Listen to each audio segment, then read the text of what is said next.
hermanos, quiero invitarles a que busquemos en nuestras Biblias Éxodo, capítulo 33, versos 1 hasta el 23. El tema del mensaje en esta mañana, oración intercesora del siervo de Dios. Oración intercesora del siervo de Dios. Éxodo capítulo 33. Nos dice así la palabra del Señor. Entonces el Señor dijo a Moisés: anda, sube de aquí tú y el pueblo que has sacado de la tierra de Egipto, a la tierra de la cual juré a Abraham, a Isaac y a Jacob, diciendo: a tu descendencia la daré. Enviaré un ángel delante de ti y echaré fuera a los cananeos, a los amorreos, a los hititas, a los fereceos, a los heveos y a los jebuseos. Sube a una tierra que mana leche y miel, pues yo no subiré en medio de ti, oh Israel, no sea que te destruya en el camino, porque eres un pueblo terco. Cuando el pueblo oyó esta mala noticia, hicieron duelo, y ninguno de ellos se puso sus joyas. Porque el Señor había dicho a Moisés: dile a los israelitas, ustedes son un pueblo terco. Si por un momento yo me presentara en medio de ustedes, los destruiría. Ahora pues, quítense sus joyas para que yo sepa qué he de hacer con ustedes. A partir del monte Horeb, los israelitas se despojaron de sus joyas. Moisés acostumbraba a tomar la tienda y la levantaba fuera del campamento a buena distancia de éste, y la llamó la tienda de reunión. Y sucedía que todo el que buscaba al Señor salía a la tienda de reunión que estaba fuera del campamento. Cuando Moisés salía a la tienda, todo el pueblo se levantaba y permanecía de pie, cada uno a la entrada de su tienda, y seguía con la vista a Moisés hasta que él entraba en la tienda. También cuando Moisés entraba en la tienda, la columna de nube descendía y permanecía a la entrada de la tienda, y el Señor hablaba con Moisés. Cuando todo el pueblo veía la columna de nube situada a la entrada de la tienda de reunión, todos se levantaban y adoraban, cada cual a la entrada de su tienda. Y el Señor acostumbraba a hablar con Moisés cara a cara, como habla un hombre con su amigo. Cuando Moisés regresaba al campamento, su joven ayudante Josué, hijo de Nun, no se apartaba de la tienda. Entonces Moisés dijo al Señor: mira, tú me dices, haz subir a este pueblo, pero tú no me has declarado a quién enviarás conmigo. Además has dicho: te he conocido por tu nombre, y también has hallado gracia ante mis ojos. Ahora pues, si he hallado gracia ante tus ojos, te ruego que me hagas conocer tus caminos para que yo te conozca y halle gracia ante tus ojos. Considera también que esta nación es tu pueblo. Mi presencia irá contigo y yo te daré descanso, le contestó el Señor. Entonces Moisés le dijo: si tu presencia no va con nosotros, no nos hagas salir de aquí. Pues ¿en qué se conocerá que he hallado gracia ante tus ojos yo y tu pueblo? ¿No es acaso en que tú vayas con nosotros para que nosotros, yo y tu pueblo, nos distingamos de todos los demás pueblos que están sobre la superficie de la tierra? Y el Señor respondió a Moisés: también haré esto que has hablado, por cuanto has hallado gracia ante mis ojos y te he conocido por tu nombre. Entonces Moisés dijo: te ruego que me muestres tu gloria. Y el Señor respondió: yo haré pasar toda mi bondad delante de ti y proclamaré el nombre del Señor delante de ti. Tendré misericordia del que tendré misericordia y tendré compasión de quien tendré compasión. Y añadió: no puedes ver mi rostro porque nadie me puede ver y vivir. Entonces el Señor dijo: hay un lugar junto a mí y tú estarás sobre la peña. Y sucederá que al pasar mi gloria, te pondré en una hendidura de la peña y te cubriré con mi mano hasta que yo haya pasado. Después apartaré mi mano y verás mis espaldas, pero mi rostro no se verá.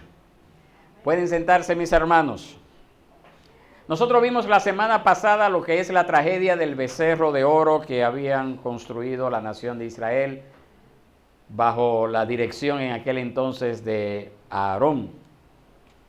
Entonces, luego de este becerro de oro, pues surgen algunos problemas teológicos.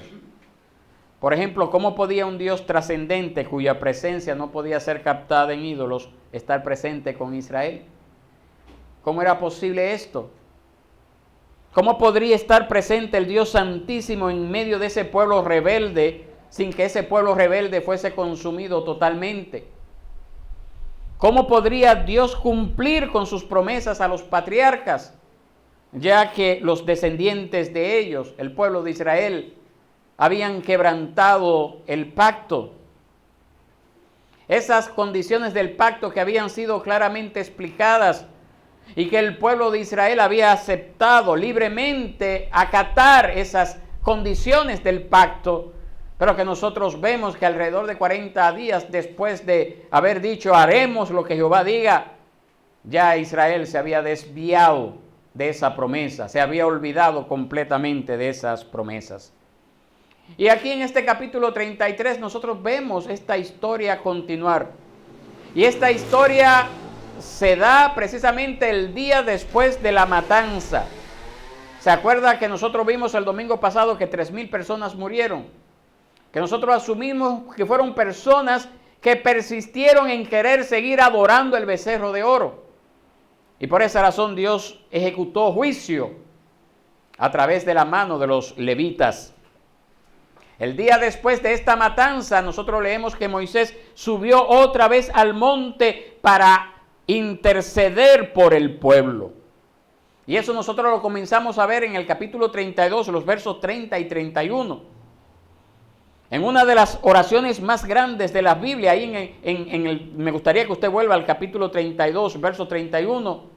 Moisés dice a Jehová: ay de este pueblo, ha cometido un gran pecado, se ha hecho un Dios de oro.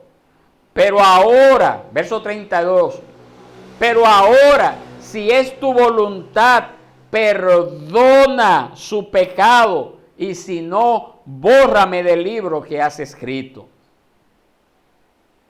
Aquí nosotros vemos la oración, el comienzo, el inicio de la oración intercesora de un hombre de Dios. La oración que todo creyente debe de presentar delante del Señor a favor de su pueblo, a favor de su iglesia. Ese amor que sentía Moisés por su pueblo era admirable. A tal punto de él decir, si tú no perdonas a este pueblo, también bórrame del libro de la vida. Pero sabemos que Dios no accedió a ello.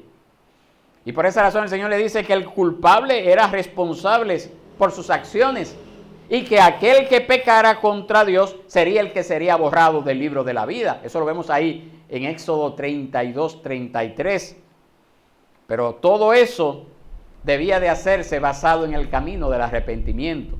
Es decir, no es solamente, él pecó y ya lo voy a perdonar y le voy a abrir el camino para que sean librados del juicio. No, es necesario el arrepentimiento.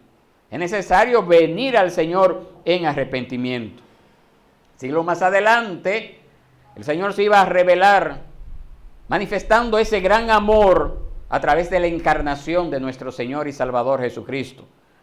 Ese Señor y Salvador llevando el castigo de muchos sobre sí mismo para que muchos pecadores no fuesen borrados del libro de la vida, entre los cuales yo espero que esté usted y estoy yo. Pero aún así, a pesar del sacrificio de Cristo, el pecador tendría que reconocer su culpa por su propia cuenta. El pecador tiene que acudir en arrepentimiento y fe delante del Señor para que su pena fuese perdonada. Ese es el mensaje que nosotros somos llamados a dar, pero tiene que comenzar por nosotros primero. Constantemente venir delante del Señor en arrepentimiento y fe, confesando mis pecados. Y yo hallo perdón en Cristo Jesús. Yo hallo restauración a mi antigua condición por los méritos de Cristo. Esa es la plena confianza que tiene todo creyente, que tiene todo hijo de Dios, que puede acudir al Señor en arrepentimiento y fe, no por sus obras, sino por las obras de Cristo. Pero volviendo a nuestro capítulo 33, en respuesta a la intercesión de Moisés que vimos en el capítulo 32, el Señor dice a Moisés que su ángel iba a ir delante del pueblo en el camino cuando continuara con su viaje. Ahí lo vemos en los primeros versos. En esos versículos el Señor aclara su declaración. Él iba a cumplir, el Señor iba a cumplir la promesa que les había hecho a los patriarcas. ¿Cuál era esa promesa que les había hecho a los patriarcas? Pues precisamente que iba a echar fuera a los habitantes de Canaán, que les iba a dar la tierra, esa tierra que fluye leche y miel. Pero añade algo que hasta ese momento no se había dado. El Señor le dice: yo no subiré en medio de ti. Y luego da la razón de ese cambio en la situación. ¿Por qué le dice el Señor: yo no subiré en medio de ti? No sea, como dice allí, capítulo 33, no sea que te destruya en el camino. ¿Por qué razón? Porque eres un pueblo terco. El pueblo había demostrado que tenía el corazón endurecido. Si ellos continuaban así, el Señor en su justa ira podría ser constreñido a destruirlo, a raerlos de la faz de la tierra. Y por esa razón el Señor le dice a Moisés: yo voy a enviar el ángel para que vaya en lugar mío, para que él los acompañe hasta la tierra prometida. Mis hermanos, pero hay una peculiaridad que nosotros vemos acá, y es precisamente la reacción del pueblo a esa palabra del Señor. Esa reacción del pueblo a esa palabra del Señor es un acto de arrepentimiento. Nos dice qué fue lo que ellos hicieron, cómo se manifestó ese acto de arrepentimiento. Verso 4. Dice: duelo. Hicieron duelo, se quitaron los atavíos para mostrar su remordimiento. Y el Señor repitió la amenaza, pero también agregó una afirmación que indicaba un rayo de esperanza de que la situación podría cambiar. Mire lo que dice el Señor: ahora pues, quítense sus joyas, para que yo sepa qué cosa, qué he de hacer con ustedes. Mis hermanos, así trata misericordiosamente el Señor con su pueblo en todos los siglos. Así es que Dios trata con aquel que viene en arrepentimiento y fe delante del Señor. A aquel que no se justifica delante de Dios. A aquel que no haya una excusa para hacer lo mal hecho o para seguir haciendo lo mal hecho. El Señor, por medio de su palabra, nos enseña nuestro pecado. Por medio de su palabra nos enseña el castigo justo que usted y yo merecemos por nuestros pecados. Pero mis hermanos, para que no desesperemos, también nos da las promesas seguras de su gracia. Es una lección en arrepentimiento y una instrucción en santidad que necesitamos por toda la vida.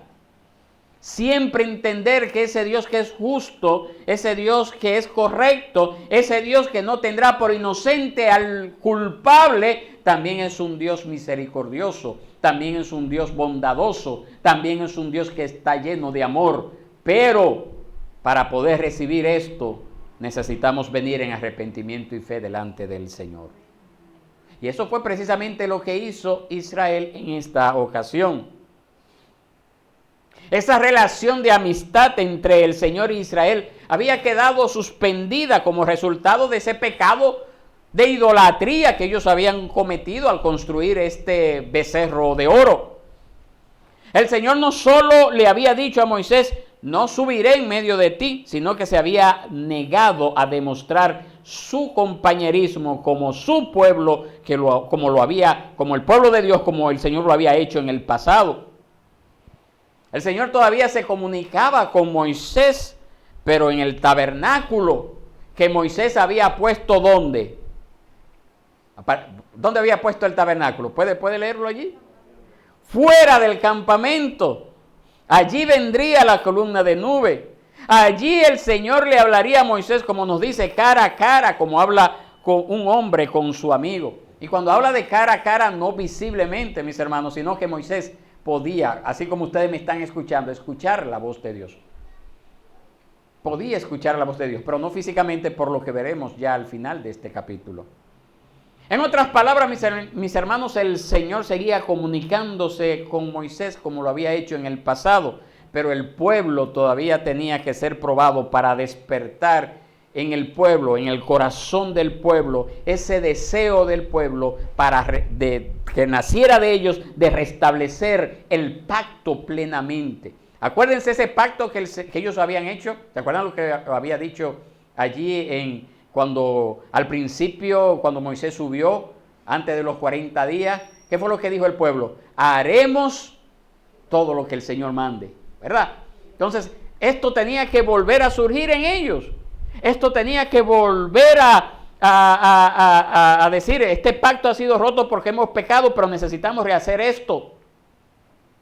Y esto el Señor lo estaba haciendo.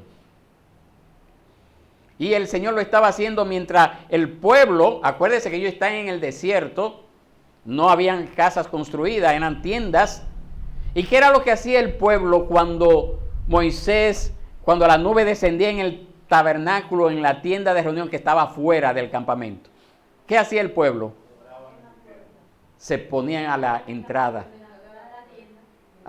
de la tienda. Se ponían allí y esperaban a que Moisés entrara, fuera al campamento, fuera al tabernáculo. Y cómo el Señor venía al tabernáculo de Moisés en esa columna de nube. Esa seguridad que el Señor le dio a Moisés lo animó también a averiguar si la relación anterior entre el Señor e Israel se podría restablecer. Porque también, acuérdense, el Señor siguió hablando con Moisés.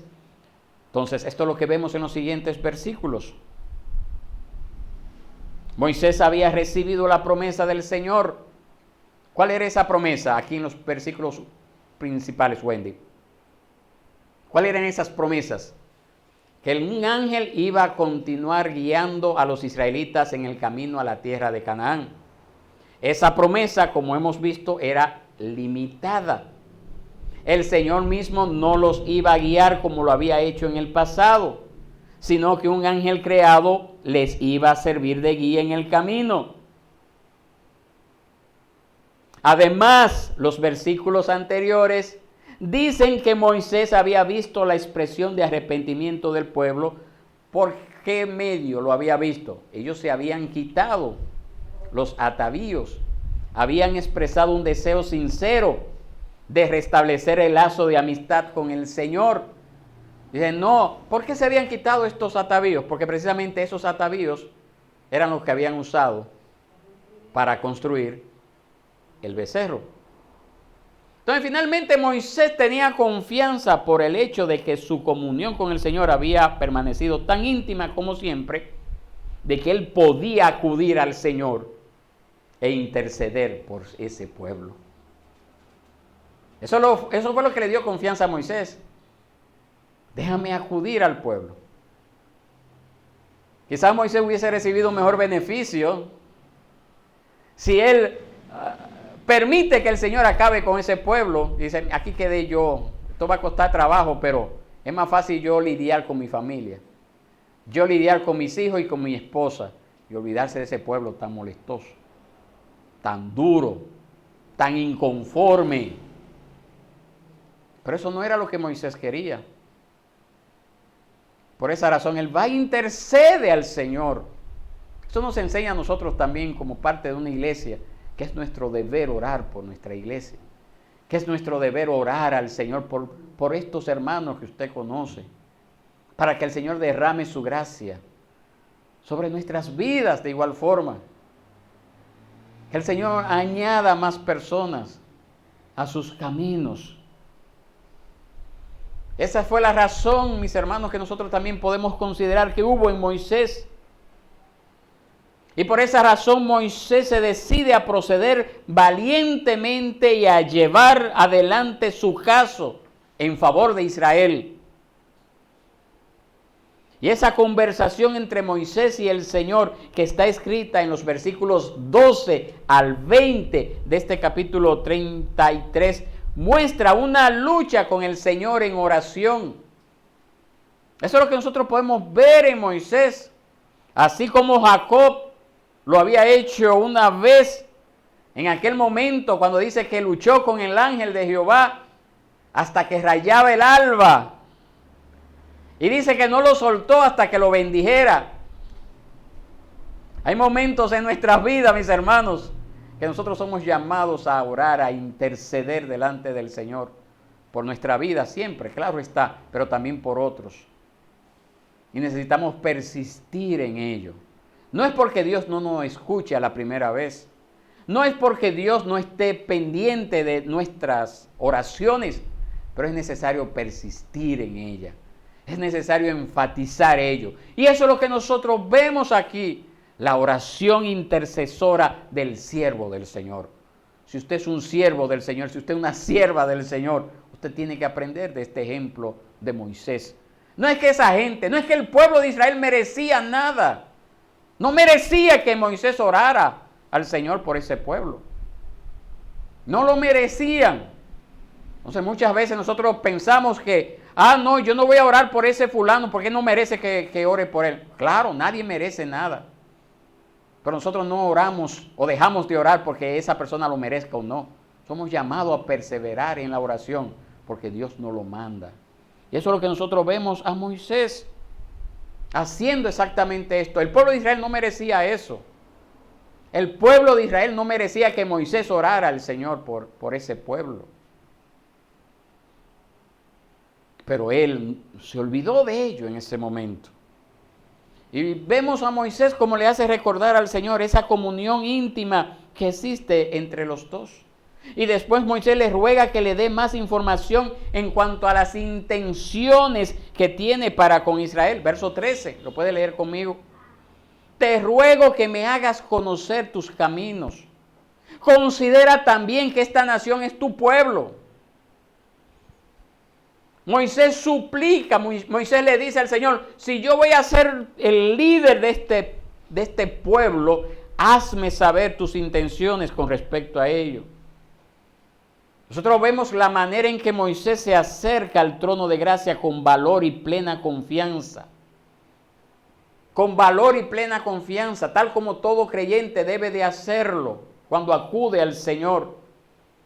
Porque el hombre lo merece, porque yo lo merezco cuando yo me presento delante de Dios. No, yo lo hago por los méritos de Cristo, pero voy al trono de la gracia. Señor, aquí estoy. Padre, muéstrame tus intenciones. ¿Qué es lo que tú vas a hacer con nosotros como iglesia?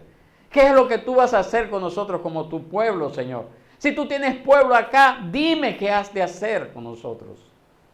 ¿Sería usted capaz también de orar así al Señor por esta iglesia local? ¿Sería usted también capaz de pedir al Señor, muéstranos qué vas a hacer de nosotros como iglesia? Yo estoy seguro que el Señor nos dará su respuesta en su momento. Aquí en este capítulo 33 tenemos la respuesta que el Señor le da a Moisés en el verso 14. En el verso 14 el Señor le dice, mi presencia irá contigo y yo te daré descanso. Y algo por el que hacía referencia ahorita a Wendy, porque Wendy pone un himno que muchas veces habla acerca de este pasaje bíblico y no quería que ella se lo perdiera. ¿Se acuerdan? Una joven, no sé quién es que lo canta, pero Wendy lo pone mucho. Yo. Si mi presencia, ¿cómo es que dice? Si tu presencia conmigo no va. Entonces Moisés recibe lo que pidió. El Señor promete que su presencia irá con su pueblo. Él tendrá más que un ángel para guiarlos. Moisés se aferra firmemente a esa promesa del Señor. Podemos seguir leyendo verso 15. Si tu presencia no va con nosotros, no nos hagas salir de aquí. Pues ¿en qué se conocerá que he hallado gracia ante tus ojos, yo y tu pueblo? ¿No es acaso en que tú vayas con nosotros para que nosotros, yo y tu pueblo, nos distingamos de todos los demás pueblos que están sobre la superficie de la tierra? Esas palabras de Moisés, aunque fueron formuladas como preguntas, son realmente las palabras de un creyente que se aferra a la palabra y a la promesa de Dios. Moisés se acerca al Señor en el mismo espíritu del salmista cuando escribió el Salmo 73, verso 25, verso 26. ¿A quién tengo yo en los cielos sino a ti? Fuera de ti nada deseo en la tierra. Mi corazón y mi carne pueden desfallecer, pero Dios es la fortaleza de mi corazón y mi porción para siempre. Si tú no vas con nosotros, Señor, mejor no nos hagas salir. Si tú no estás con nosotros, no vamos a avanzar. Si tú no vas delante de nosotros, no prosperaremos en nada. Esa es la actitud de un verdadero creyente cuando acude al Señor. Pero hay creyentes que les gustan irse adelante a Dios. Y entonces después que Dios está allá, Señor, pero ¿por qué me ocurrió esto? Te fuiste adelante. No esperaste recibir respuesta de que yo iba a ir contigo. No esperaste la confirmación de que yo te iba a acompañar. No esperaste la confirmación de que yo te daría reposo. Entonces, ¿por qué te quejas? ¿Por qué te quejas? Y una vez más el Señor le da seguridad a Moisés. También haré esto que has hablado, por cuanto has hallado gracia ante mis ojos y te he conocido por tu nombre. Mis hermanos, cuando nosotros venimos en arrepentimiento y fe delante del Señor, nosotros hallamos gracia delante del Señor por los méritos de Cristo.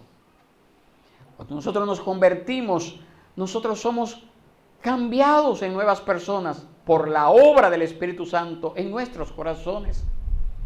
Nosotros somos hallados personas como justas, sin pecado, por la obra perfecta que hizo Cristo en la cruz del Calvario. No hay nada en nuestras vidas, que nos pueda ganar algún mérito de parte del Señor. Solamente la gracia del Señor en nuestros corazones es la que nos permite entonces recibir estos beneficios. Y eso es lo que el Señor le dice a Moisés: he hallado gracia, has hallado gracia ante mis ojos y te he conocido por tu nombre. Entonces, en medio de esa alegría que produce que el Señor está respondiendo, que está confirmando su palabra, Moisés se atreve a pedir una cosa más. Y le dice Moisés al Señor: te ruego que me muestres tu gloria. Aunque Moisés se había comunicado con el Señor cara a cara, nunca había visto más que una manifestación externa de la gloria de Dios. No había visto la gloria de Dios en todo su esplendor. Moisés quería ver a Dios en toda su santidad, majestad y perfección. ¿Realmente Moisés sabía lo que estaba pidiendo?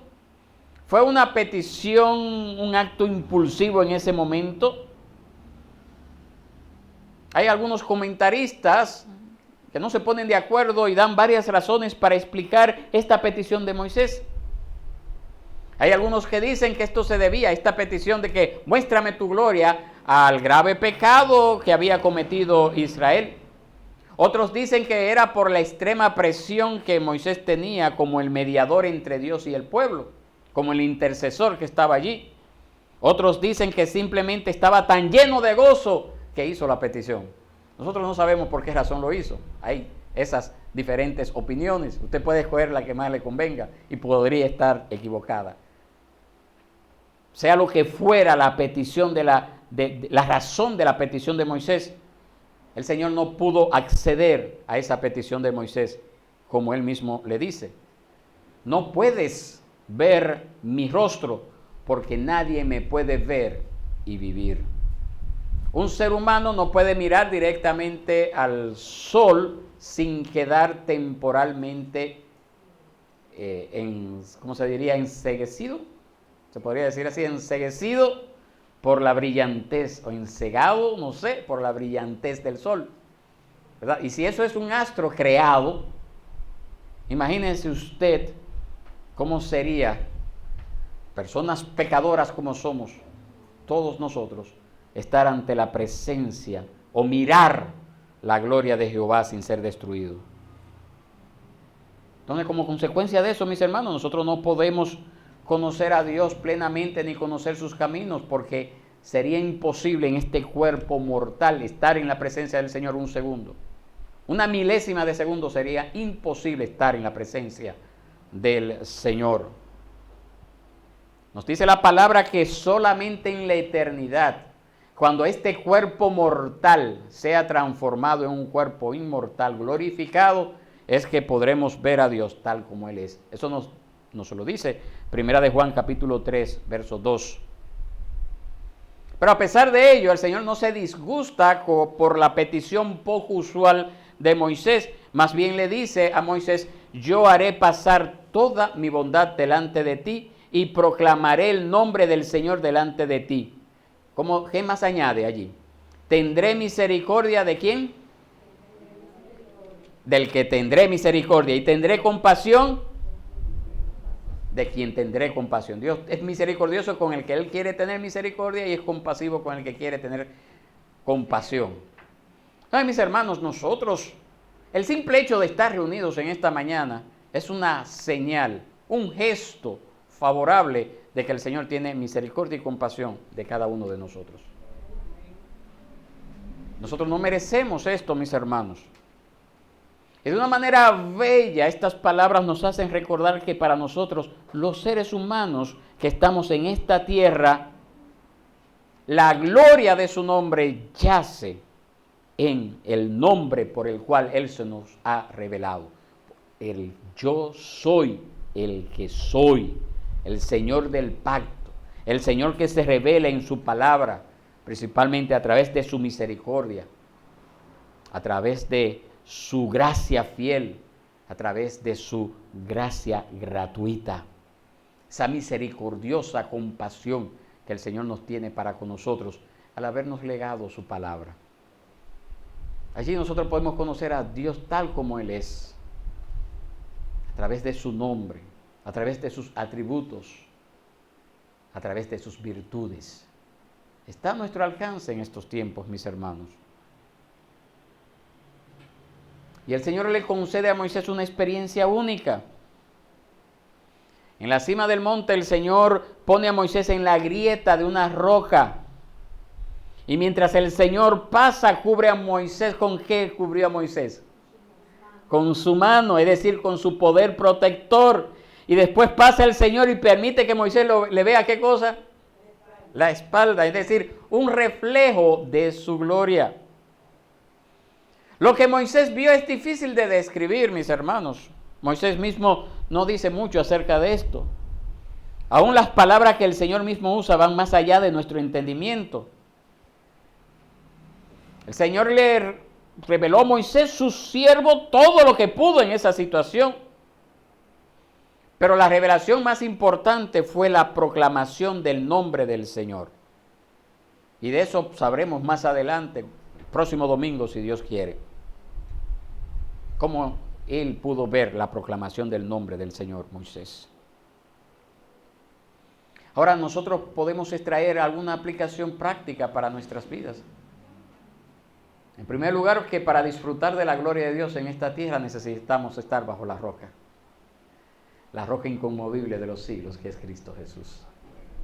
Es la única forma. Por eso, esta es una gran analogía, alegoría que nosotros vemos en Moisés cuando el Señor le dice: te voy a poner en la hendidura de la piedra.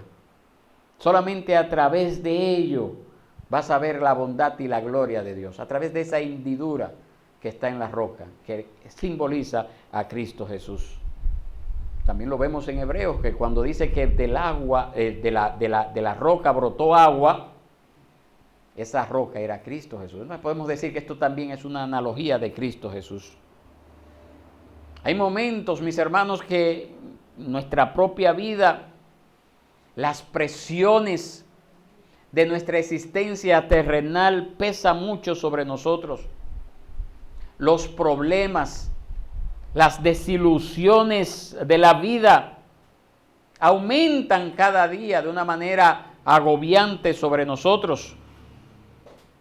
Pareciera que nunca disminuye la intensidad de nuestras responsabilidades. Y quizás usted se ha preguntado cuánto más usted podrá soportar. Y ahí se nos invita a que luchemos con el Señor en la oración. Que luchemos con el Señor pidiéndole alguna seguridad adicional de que real y efectivamente el Señor está aquí con nosotros, así como Él promete en su palabra.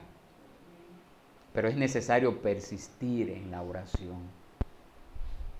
Hay creyentes lamentables que acuden al Señor 2 minutos. Señor, aquí estoy, este es mi problema, esta es mi situación, y se va. Y llega la noche y dice, Señor, pero ¿por qué no me responde?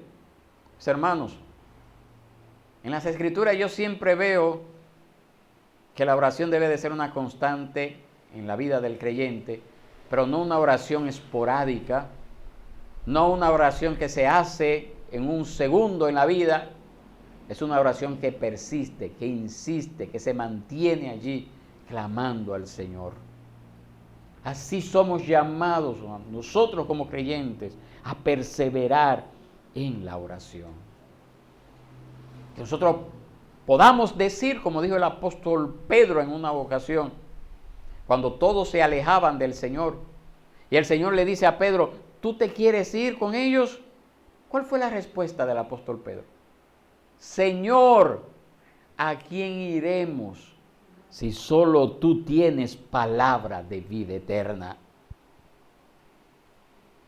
Pues, hermano, esa debe de ser la expresión de todo creyente. Moisés quería eso. Elías, otro profeta del Señor del Antiguo Testamento, deseaba tener la misma seguridad.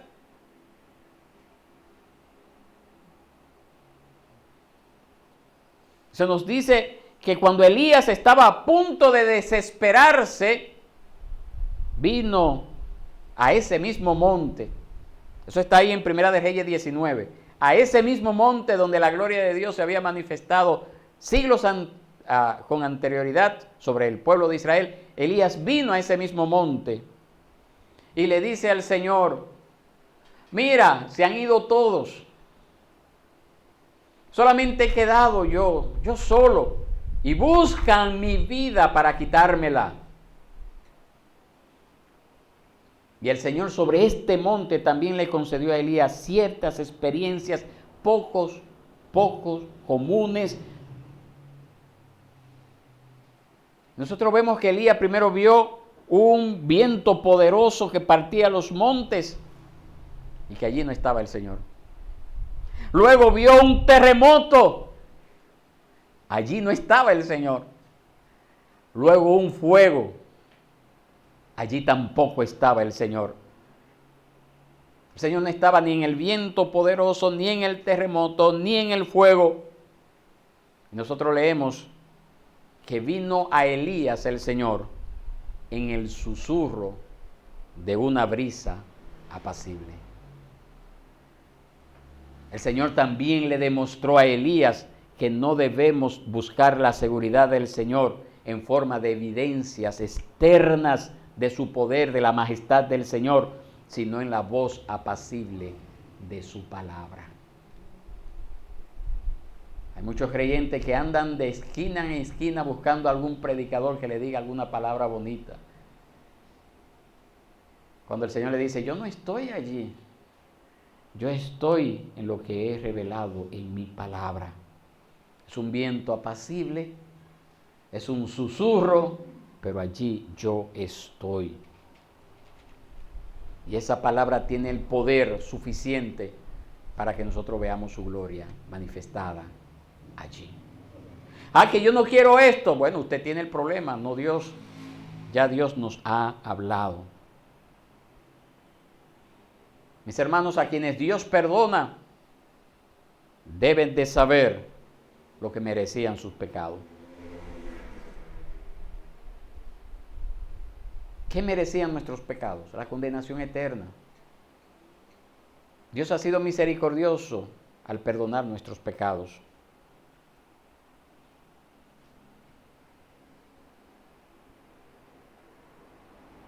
Nosotros debemos de vivir la vida confiando que el Señor ha prometido estar con nosotros, que el Señor nos ha dado su Santo Espíritu, que cuando el Señor estaba ya a punto de ser entregado, Él le dijo: yo no los voy a dejar huérfanos, yo les voy a dar otro consolador, el Espíritu de verdad, el que el mundo no conoce, estará en ustedes y estará con ustedes. En esta etapa del nuevo pacto, nosotros tenemos el Espíritu Santo habitando en nuestros corazones. Ese Espíritu que da convicción a nuestro corazón de que somos hijos de Dios. Aprendamos a mantener esa comunión con el Señor. Porque la mismísima Canaán no sería una tierra agradable si el Señor no iba con ellos. Eso fue lo que dijo Moisés. No es que no queremos ir con el ángel, eres tú quien tienes que acompañarnos. Pero para que el Señor nos acompañe tenemos que despojarnos de nuestros atavíos. Tiene que haber una muestra sincera de que nos hemos arrepentido de nuestros pecados.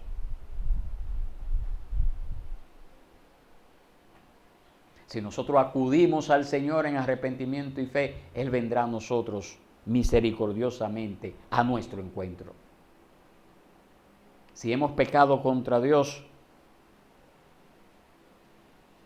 vengamos delante del Señor en arrepentimiento y fe. Acudamos a Él. Si nos hemos ido adelante,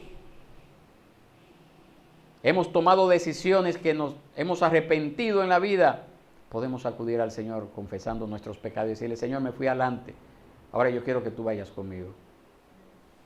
No me fue como yo quería que me fuera, porque me fui adelante. Acompáñame ahora, Señor. Acompáñame ahora, Señor. Dirige mi vida por tu palabra. Ore constantemente. Interceda delante del Señor por su vida, por la vida de sus familiares, por su iglesia. Clame a Dios. Pídale al Señor misericordia. Insista en ello. Persevere en ello. Pelee por ello. No haga de su vida de oración y devocional una vida esporádica. 2 minutos ahora porque estoy cansado. 1 minuto ahora porque tengo muchas cosas que hacer por delante. Bueno, es que el cansancio me ha tumbado. Es que tengo que ver otras cosas. Aprenda a estar en la presencia del Señor para que Él se glorifique en su vida,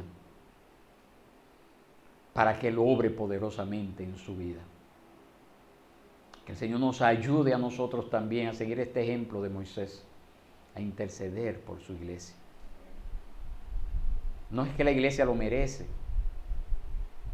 Israel no lo merecía y Moisés insistió. Insistamos nosotros también, mis hermanos. Y que el Señor nos dé esa gracia de ver su gloria manifestada en nuestras vidas. Vamos a estar de pie, vamos a orar al Señor.